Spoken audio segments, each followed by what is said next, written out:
हरे कृष्ण राधे राधे। लड्डू गोपाल की सेवा चैनल में आप सभी का स्वागत है।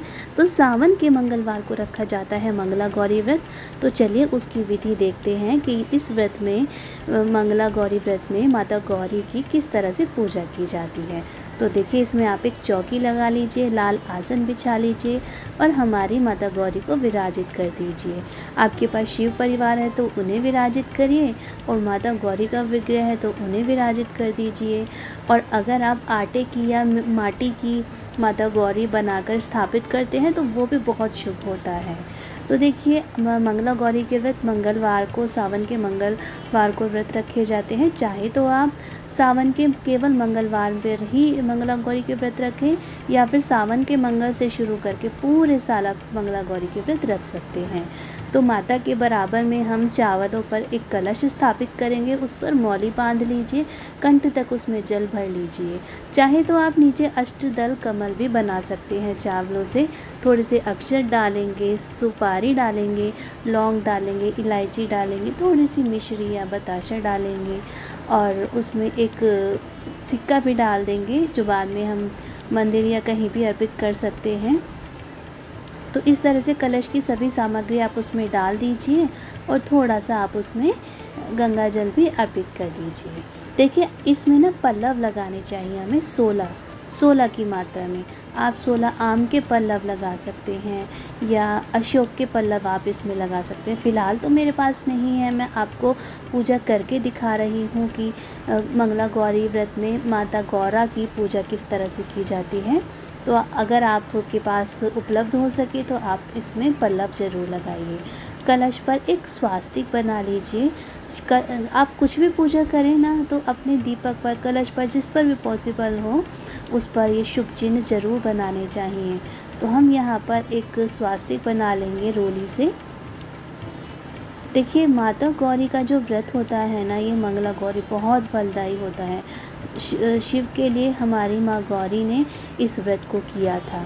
तो बहुत ही प्रेम से इस व्रत को आप कीजिए। कुंवारी कन्या एक अच्छा वर पाने के लिए और जो शादीशुदा महिलाएं हैं वो अखंड सौभाग्य प्राप्ति के लिए इस व्रत को करती हैं। ठीक है, वैसे तो ये पूजा सुबह में करनी चाहिए। किसी कारणवश अगर आपको समय न मिल पाए तो आप शाम को इसकी पूजा कर सकते हैं। तो देखिए, पल्लव अगर आपने लगा लिए हैं तो उसके ऊपर हम नारियल स्थापित करेंगे। ठीक है, नारियल का मुख आपकी ओर होना चाहिए। उस पर अच्छे से कलावा बांध लीजिए, सूती धागा बांध लीजिए। ठीक है, और उसको भी, उस कलश का भी फिर हम पूजन करेंगे। आप हल्दी कुमकुम से पूजन करिए, अक्षत अर्पित कीजिए, कलश को आप पुष्प अर्पित कीजिए। देखिए, जब हम माता मंगला गौरी का पूजन करते हैं ना तो हम माता गौरी को चीज़ें 16 की मात्रा में चढ़ाते हैं। आप माता गौरी को 16 पुष्प चढ़ाइए और 16 बेलपत्र चढ़ाइए, 16 श्रृंगार चढ़ाइए, 16 फल चढ़ाइए। अगर आप ड्राई फ्रूट्स चढ़ा रहे हैं तो 16 की मात्रा में चढ़ाइए। और देखिए, ज़रूरी नहीं कि वो एक ही प्रकार के हों। आप अगर 16 पुष्प चढ़ा रहे हैं तो आप अलग अलग तरह के पुष्प मिलाकर चढ़ा सकते हैं। फल चढ़ा रहे हैं तो 16 अलग अलग तरीके के फल मिलाकर भी चढ़ा सकते हैं। तो सबसे पहले हम अपने भगवान को, शिव परिवार को तिलक करेंगे। सभी को अक्षत, कुमकुम, चंदन, हल्दी से तिलक करेंगे। और देखिए, वैसे तो 16 का नियम होता है, लेकिन अगर आपकी सामर्थ्य नहीं है या उपलब्ध नहीं हो पा रही हैं चीज़ें, तो आपके पास जितना भी उपलब्ध हो पा रही हैं, जितनी मात्रा में आप भगवान को भोग लगा सकते हैं ना, उतनी मात्रा में ही लगा दीजिए। अगर एक भी उपलब्ध है तो एक का भोग लगा लीजिए। और अगर आपके पास सामग्री नहीं है ना तो मानसिक रूप से सोचिए कि हम भगवान को अर्पित कर रहे हैं और भगवान को समर्पित कर दीजिए सब कुछ। आपकी वो पूजा भी स्वीकार हो जाएगी। तो यहाँ पर मैं गणेश जी को, देखिए, दूर्वा चढ़ा रही हूँ। गौरी के साथ गणेश जी का पूजन तो सर्वप्रथम बहुत ही आवश्यक है। तो अपने गणेश जी को हम दूर्वा अवश्य चढ़ाएंगे। गणेश जी को दूर्वा बहुत प्रिय है। और अब हम सभी भगवान जी को पुष्प चढ़ाएंगे। देखिए, वैसे तो बेलपत्र मिल जाए मंगला गौरी के व्रत में भी तो बहुत ही अच्छा है। हमारी गौरा जी ने जब शिव जी के लिए तपस्या की थी ना तो केवल बेलपत्र खाकर ही उन्होंने अब जीवन यापन किया था तब तक। जब तक हमारे भोलेनाथ प्रसन्न नहीं हो गए थे। तो इसलिए भोलेनाथ को बेलपत्र बहुत प्रिय हैं और माता गौरी को भी बेलपत्र चढ़ाए जाते हैं मंगला गौरी के व्रत में। तो यहाँ पर देखिए 16 की मात्रा में हमने पुष्प चढ़ा दिए हैं माँ गौरी को। आप चाहे तो 16 पुष्पों का हार बनाकर माँ गौरी को आप पहना सकते हैं। तो देखिए मैंने 16 बातियाँ ली हैं। आप चाहे तो कलावा से ये 16 बातियाँ बना सकते हैं। कलावे में अगर 4 तार हैं तो उसके आप कलावे के 4 टुकड़े कर लीजिए तो 16 बातियाँ तैयार हो जाएंगी। यहाँ पर मैंने रुई से 16 बातियाँ बनाई हैं। तो 16 बाती का दीपक हमारी माँ गौरी को बहुत प्रिय है। आपके पास सरसों का तेल है, तिल का तेल है या देसी घी है, जो भी है आप उससे इस दीपक को प्रज्वलित कर लीजिए। और अपने दीपक का भी देखिए हम पूजन करेंगे। तो मंगला गौरी का जब आप व्रत रखते हैं ना, तो ये व्रत में आप एक समय अन्न का भोजन कर सकते हैं शाम के समय, और लेकिन इस व्रत में नमक नहीं खाया जाता।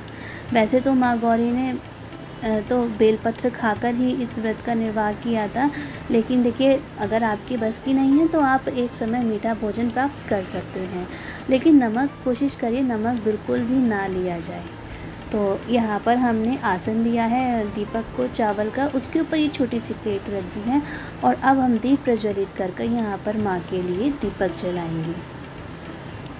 तो देखिए फ्रेंड्स, मैंने ना यहाँ पर तिल का दिया जलाया है, तिल के तेल का दिया जलाया है।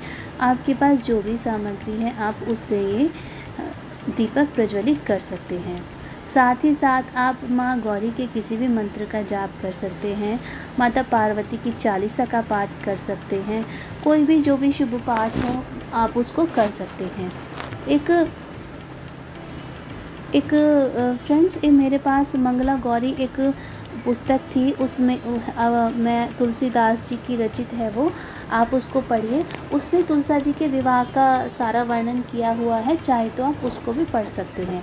तो यहाँ पर हम अपने भगवान को दीप दिखाएंगे, धूप दिखाएंगे, और देखिए ये जो दीप है ये हमारी पूजा का साक्षी बन रहा है, इनका भी पूजन करेंगे इसलिए। और ये जो धूप है ये हमारे पूजा के वातावरण को पवित्र बनाती है, इसलिए यहाँ पर हमने धूप प्रज्वलित किया है।